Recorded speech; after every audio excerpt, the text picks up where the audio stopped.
something to talk about. Always something to talk about.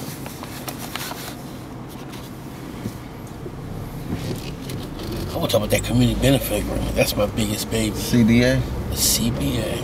How does that work? The CBA is a community benefit agreement with the stakeholders. We'll say like in Hempstead, the school district, agencies, servicing agencies, residents, the developer, the village of Hempstead, all put together a legal binding agreement on what the developer is going to do and what he's going to bring. Any developer, it doesn't matter who the developer is, any developer coming to the village of Hempstead, he has to work first and foremost on the stakeholders' needs, what they're looking for out of the developer. It's true he's coming to do development. Let's say this development is going to come out now somewhere around $25 billion. It's somewhere in that market. So in terms of the dollars, it's not his dollars that he's getting out of his pocket. He's getting federal dollars, federal subsidized, federal matching funds, public money. And inside that public money, there needs to be, just in a good faith, service to the community, what the community will bring. Most banks have the same policy in terms of Reinvestment Act. It's like the Reinvestment Act into the community. So what we're looking for is a developer to come in to bring infrastructure into the village of Hempstead. We all know we have wooden pipes running water in the village. What was that? Wooden pipes. Wooden pipes. That's old, ancient, antiquated water pipes that's been running in the village for hundreds of years. It still exists. Water still runs through it. So we know things like that have to come up. If you're going to build more people, water pressure has to be addressed. Sewage has to be addressed. The roadways has to be addressed. There's traffic now from Main Street, from the Garden City borderline, all the way down to Front Street. If you're going on Main Street or Franklin Avenue, or any of the arteries going north to south, coming to the village. So those things need to be addressed. The schools need to be addressed. We have at least 3 schools that are in total disrepair in the village of Hempstead. Not saying that you have a middle school that's decayed as well. It needs to be redeveloped. So you have schools need to be done, parks that are unsafe, roads that need to be fixed, sewer systems need to be put together. You just can't come and build on bad structure. So that has to be addressed. Then we have a 35% unemployment rate that's in the village of Hempstead that has to be addressed. You just can't say we're going to build jobs and don't address the population that's unemployed inside the village. So most of those young people being in there is miseducated through the school systems, because we know that miseducation is for 30 years inside Hempstead School District. There's trade schools that need to happen. Those trades is going to bring jobs, and the construction workers that's going to come is going to bring jobs, and those jobs you have to be qualified to do them, like masons and carpenters and plumbers, electricians and plasterers, and so like forth. like an apprentice program? Yeah, an apprenticeship program to be developed. Whereas young people or people unemployed can get trades that are working to the industries that are going to have jobs, because the development of Hempstead, redevelopment of Hempstead, what you want to call it, is a 10-year project. It's not like a 2-year, 3-year project. For the next 10 years, a decade.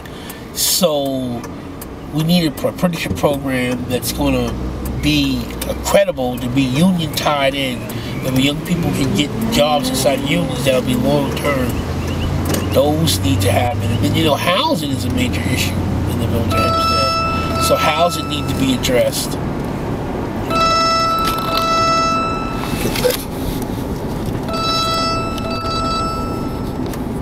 It's good. Suffolk County scenery while we driving. All right, go ahead, man. Finish your talk.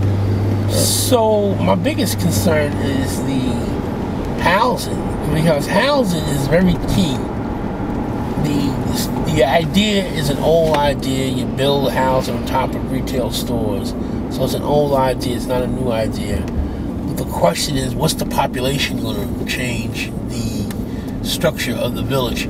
So the right to return, the right to live needs to be put in place. If you live in the village of Hempstead, you should have the first pick of housing, and it should be tier housing. It shouldn't be all Section 8 housing. It should be people with incomes that have tier income related. I'm not answering. So we need to work that out. How can a developer make good housing and make good sustainable housing and good quality housing at affordable price at still at a level that a person can afford? That needs to be banged out no matter what. And no matter how many units you're talking about bringing in, if it's 6,000 units, if it's 3,000 units, it needs to be a scale that people can adjust to live. Whether it's 25% income, so fixable, and 50% income, but it needs to be in a level that makes sense other than 10% is given now to seniors and handicapped, because that's the only people who affordable housing looks out for right now. So the young guy that has a young family can't make it on Long Island because he can't afford to live here on Long Island. Living on Long Island is very expensive. But the average apartment goes to like, a 1 bedroom goes like $1,800. So a 2-bedroom house or 3-bedroom is well into something, $225,000. So it's really difficult to live on Long Island, especially in this area. Especially in the area that's like a semi-metropolis. It's really difficult. So housing needs to be addressed.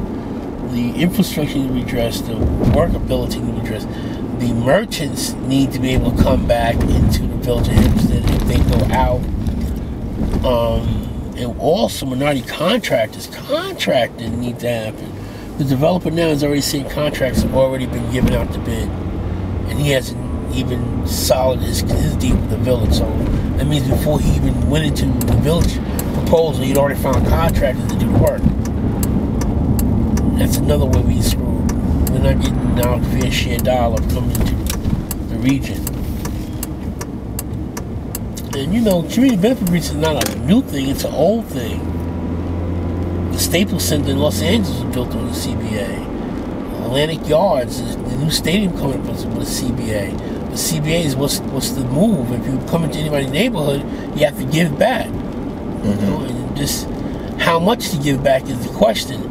Some developers cry that it's going to break them, but in reality, it's not going to break them. They don't have a zero number that they're starting with in terms of their budget that they have to run a project. They don't even know a number. There's no number been put on how much it's going to cost to build whatever, because it's not been laid out or planned out in the village as of yet. That's why it's time now to create that agreement before anything is planned or built or designed, so the designs and plans can be put inside the whole overstructure master plan. But very few people are really talking about it yet. EOC is talking about it, Hempstead Hispanic is talking about it, ABBA is talking about it, Youth Empowerment Institute. We have a coalition now that's being formulated to create the CBA. And you're looking for more people to add on to it, because you can't do just a few groups of people. It's a community benefit, so the community at large need to have input. I'm quite sure some people want a better daycare system than there is now to work. There needs to be a third shift. I don't know how many third shift daycares are there, but there needs to be a third shift daycare. There's plenty of mothers who go to work at 10 o'clock at night till 7 o'clock in the morning. And they need that service for their kids, which may not exist in a plentiful now that should be. There's no tutor time nowhere in the village of Hempstead. A quality service for young adults. You may have some Head Start, but you don't have the quality that you get with another service like that. And the industrial park area needs to be redeveloped. We have a lot of benefits in the community, but we're not seeing to reap the benefits. Now, does Hempstead have an industrial park? Yes. This has a huge industrial park. Peninsula Boulevard, everything going back over, is that... oh, that's right. What's that? Let me get one of the streets. Madison. Between President, right, between President, right, that's the industrial park area. Between President and Peninsula. Now, what's back there now is a bunch of chicken and rooster slaughterhouses, some mason stuff, and wood shops. Maybe nothing really substantial. Nothing substantial. Nothing that's making jobs. Right. That people can go to work for. The biggest retailer that I believe is over in that area, in an area, Industrial Park area, is Gold's. The mustard people. Horseradish. Yeah, they hire at least 60, 70 people in the community. But nothing else exists, and I think that's where CBA, where the community Hempstead's community development agency. Well, they just allowed Mercedes-Benz is over there now. It's building. Yeah, they're over there. Over there. They moved from Lakeview. Yeah. I think that was one of those pilots. Yeah, it's definitely a pilot, because what they did, they're doing something like a community benefit. They put white fences up, right, all along the corridor going into the complex, right, and repaved the roads. But some of those fences have been knocked down already. I noticed. Yeah, it's real cheap material. Yeah, but Hempstead could be bought off cheap, paid off cheap. Hempstead can be bought cheap. It's always been that way. Look how Estelle Dressy dresses. They got new awning around the entire building. Wow. How come Hempstead can't be like this? This is because we don't have an accurate, true community development agency. Floyd Goodham is a joke. He's not prepared to build from scratch. If it was already put together, he probably can maintain it and manage it. But to have creativity like a Glenn Spiritus had when he had the office, it doesn't exist. And he doesn't know how. He hasn't demonstrated in the years he's been here to bring good economics into the village. They're busy paying people out than they're bringing people in. And that's what I see with them.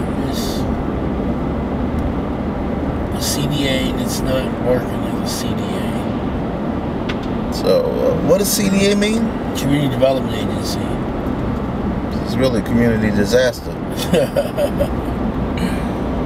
He hasn't worked it like it should be worked. And it's just, I believe his biggest dream is for the developers to come and make a new downtown, and them taking accolades and saying, look what I've done, look what I've done, look what I've done. But a good point of that is Main Street. Down on Main Street, I think the Crow organization is building an apartment complex down on Main Street to far end, 303 Main. Now, they told the village they would hire minorities. They would do this and do that, haven't done anything. And that's because it wasn't a binding agreement. It wasn't nothing that could hold anybody's feet to fire. It was just a promise and a conversation in the room, which goes to show the village can be bought for the dance, song and the dance. The mayor has not stepped to them and said, look, this is what you're going to have to do, else you're not going to build here. But you don't expect Wayne Hall will have the balls to make those things happen.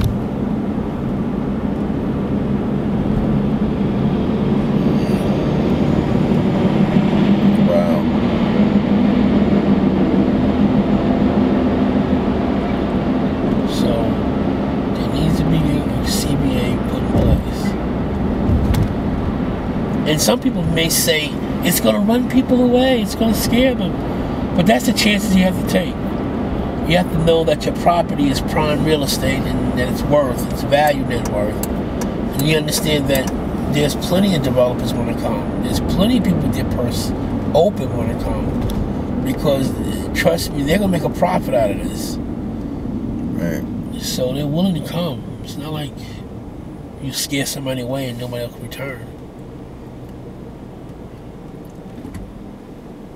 So how do you start the CBA? Well, what we did was we took some stakeholder organizations, like I said, ELC, Hempstead Hispanic Civic Association, Reginald Benjamin, his organization, ABBA, and my organization. We got together and we started having meetings to scratch out at the CBA. And we're going to invite more stakeholders to come and add on to the scratch out. And eventually we'll have the mayor and the developers at the table when it's ready to actually be delivered package. Nice. How soon can we get this done? We're starting already. We're going to meet again this week coming up. And we need to get the stakeholders involved. When do y'all meet? We met so far on Wednesday of last week. And what we need to probably do is, what we put together right now is a trade agreement for a trade school or a trade program that ELC is going to spearhead. And ELC, are they capable of doing that? Of course they are. Okay. They have been certified green. They have a green program they've been doing. Oh yeah, I know about that. So down in Roosevelt. So they'll be able to spearhead it, because what they'll do is get more instructors, because the developer's going to pay for it. Get the instructors to come and train the people. There's plenty of tech houses. You can create plenty of houses to be built. There's a lot of foreclosed property. I mean, the village really want to get involved. The village could do a buyback from HUD and VA, the properties that they're holding in stock, for less than the property's value. Let's say maybe $10 a house, because they can pick it up like that, and put them back on the market as affordable housing. And those same skilled trained labor can work on their properties. Right, like they used to do in BOCES back in the day.